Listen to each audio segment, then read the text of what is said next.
Assalamualaikum warahmatullahi wabarakatuh. Teman-teman penonton setia channel YouTube Irawan Harahap, ini yang akan kita sampaikan adalah materi mengenai penerapan azas hukum terkait pada proses pembelajaran dan penerapan aturan hukum lingkungan. Teman-teman semuanya, kalau kita belajar di Fakultas Hukum, maka jangan dipahami bahwa kita hanya bertugas untuk menghafal pasal-pasal.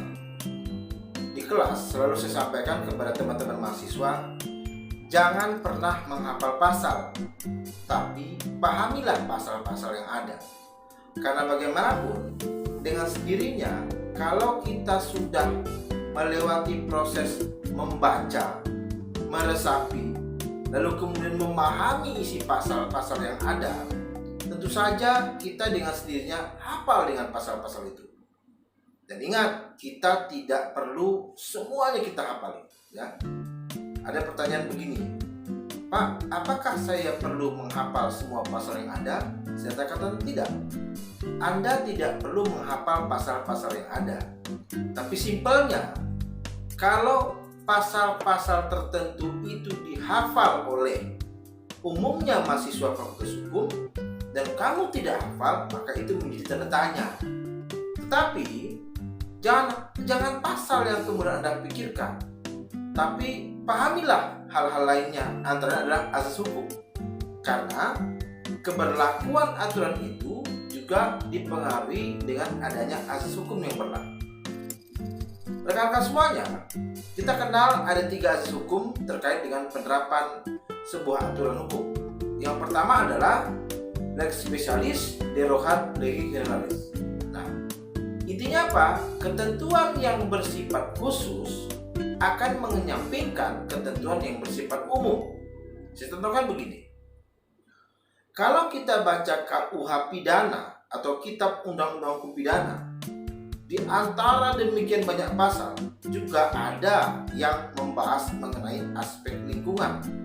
Tetapi ketika saat ini berlaku Undang-Undang Nomor 32 Tahun 2009 tentang perlindungan dan pengelolaan lingkungan hidup, maka apabila ada pasal dalam Undang-Undang Nomor 32, ada juga pasal dalam Undang-Undang yang yaitu KUHP yang sama, hal yang diaturnya, maka mau tidak mau Undang-Undang Nomor 32 itulah yang diperlukan pasalnya kalau memang saya ulangi, hal yang diatur adalah sama. Jadi kalau ada aturan yang lebih spesifik, yang lebih khusus, maka ketentuan yang lebih umum itu dikesampingkan. Yang kedua adalah, kalau kita lihat di materi ini, leg posterior derogat legi priori. Undang-undang yang lebih baru mengenyampingkan berlakunya undang-undang yang terdahulu. Dalam sejarah pengaturan terkait dengan lingkungan, sudah ada 3 undang-undang yang spesifik, yaitu Undang-Undang Nomor 4 Tahun 1982. Kemudian muncul Undang-Undang Nomor 23 Tahun 1997. Yang ketiga, Undang-Undang Nomor 32 Tahun 2009. Nah, tolong diperhatikan. Ada sifat khas, ya, kalimat yang kemudian hadir mengenyampingkan yang terdahulu. Karena ada 2 kemungkinan. Sebagai contoh begini, ada kemungkinan yang lama secara utuh itu tidak berlaku lagi. Saya contohkan, Undang-Undang Nomor 482 tentang lingkungan hidup itu kemudian dinyatakan tidak berlaku lagi seutuhnya ketika muncul Undang-Undang Nomor 23 Tahun 1997. Undang-Undang Nomor 23 Tahun 1997 tidak diberlakukan kembali seutuhnya ketika ada Undang-Undang Nomor 32 Tahun 2009. Nah, tetapi ada pemberlakuan itu, ya, hanya pada pasal-pasal tertentu yang memang dinyatakan telah diganti atau dinyatakan tidak berlaku lagi. Nah, bagaimana itu contohnya? Berlakunya Undang-Undang Cipta Kerja. Di dalam Undang-Undang Cipta Kerja ada beberapa pasal, nanti saya akan bahas pada video lainnya.